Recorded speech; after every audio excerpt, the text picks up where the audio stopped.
Gabi pa lang mga choy, busy na tayo sa paggawa ng puso para sa birthday bukas.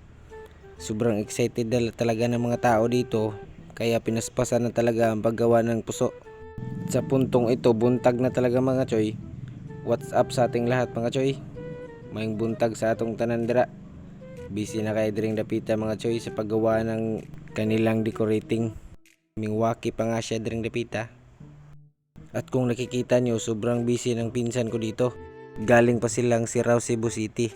Dumayo para sa birthday at sa mga puntong ito ay nakita ko na ang lechon na napakahamis at napakalami na tinugtuyok ng aking papa. Na napakasarap na dito mo lang matatagpuan sa Matag Oblate. At di talaga matatawaran ang sarap nito kapag tumutulo na ang kanyang mantika. At sa puntong ito ay nakita ko na ang dalawang putahe na napakasarap. At sa puntong ito ay nakita ko ang isang bata na nakahiga at itong nag-birthday ngayong araw na napakaganda at nag-make up pa nga ito. Kasi ready na daw siya para sa mamaya. At sa puntong ito ay hiniwa na nga nila kanilang mga pangsagol sa kanilang dinuguan na napakasarap.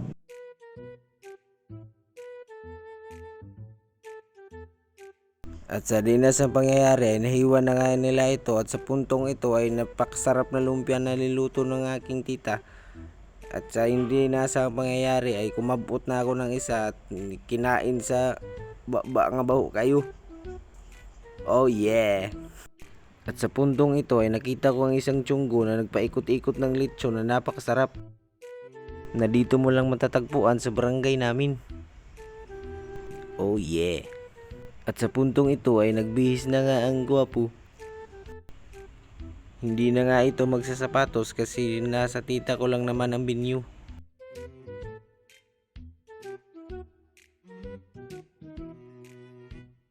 Puntong ito ay napakadami na pala ng tao at sa dinasang pangyayari ay sinugo na pala ako kahit kararating ko lang. I-post daw muna nakin. At sa puntong ito ay nakuratan ako kasi natunga na ang lechon na hindi ko alam. At sa puntong ito ay nakita ko ang isang gingging na walang maraming kwintas. At sa puntong ito ay may isang alien na nahagip sa kamera. Shout out sa iyo Giancarlo. Happy birthday. At sa puntong ito ay may isang kwago na kumakain kahit wala pang ulam. Hindi siya makapaghintay sa pagpila niya kaya kumain na lang ito ng luto. At sa puntong ito ay naghukad na nga ako ng 1 kilo at 2 sandok ng spaghetti na napakasarap at napakalami. At hindi pa nga nakontento, dinugangan pa nga niya ito ng 2 bisis na napakasarap. At kumuha siya ng puso na napakagahi na napakabusog sa aking tiyan. Puntong ito ay kumuha nga na naman siya ng lumpia at kinitkit at nagpaibog sa inyo na napakasarap talaga. At sa puntong ito ay kumuha na nga siya ng kunting lechon at napakagamay na panit at may kaistorya pa nga itong taong ito na nagpahukad sa kanya ng lechon pero lumakaw na ito at hindi ko na nahukaran at nagkuha lang ako ng sa akin. At sa puntong ito ay pinakita na nga sa inyo ang katakam-takam na putahe kapag may birthday. Oh yeah!